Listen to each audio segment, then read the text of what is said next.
Adjectives in Wolof consist of to be and adjective. The house is big. Kër gi dafa rëy.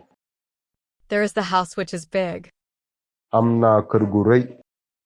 Number 1 can be made using the content studied in past videos. Let's study number 2 in detail. In the singular case, it consists of a noun, gu meaning, which is, and an adjective.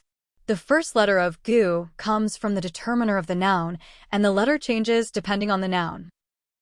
The plural form is you or nu. Healthy children. Xale yu wér. Sick people. Nit ñu feebar.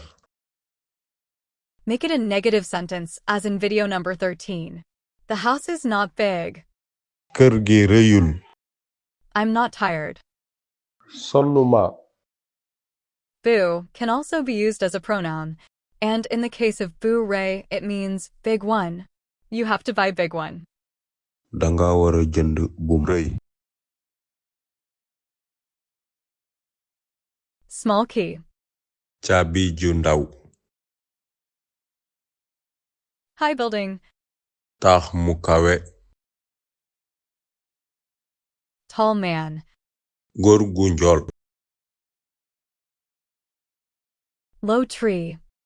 Garab bu suufe. Long snake. Jaan ju guddu.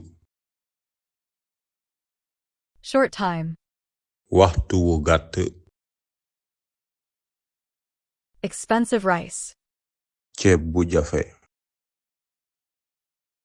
Cheap vegetable. Ndugg bu yomb.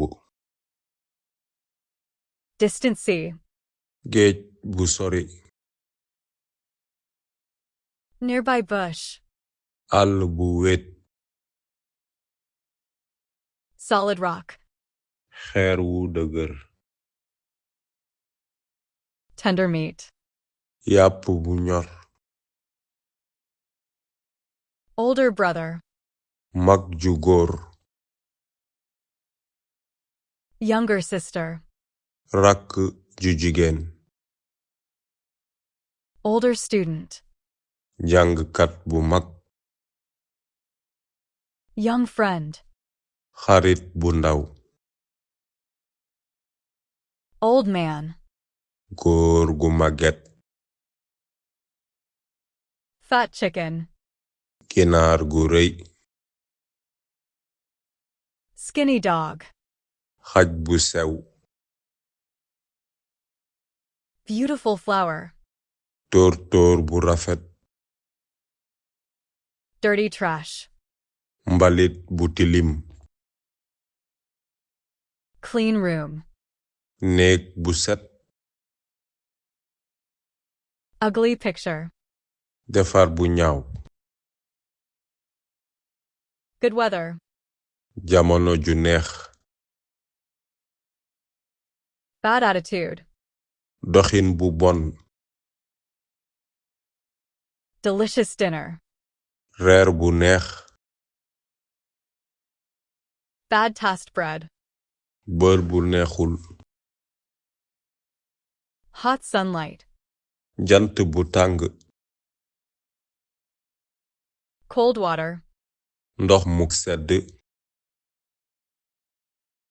Difficult problem. Jafe-jafe bu tar. Easy test. Seetlu bu yomb. Important discussion. Dogal bu am solo. Busy work. Liggéey bu jàpp. Many cloths. Yére yu bari. Less trees. Garab yu néew.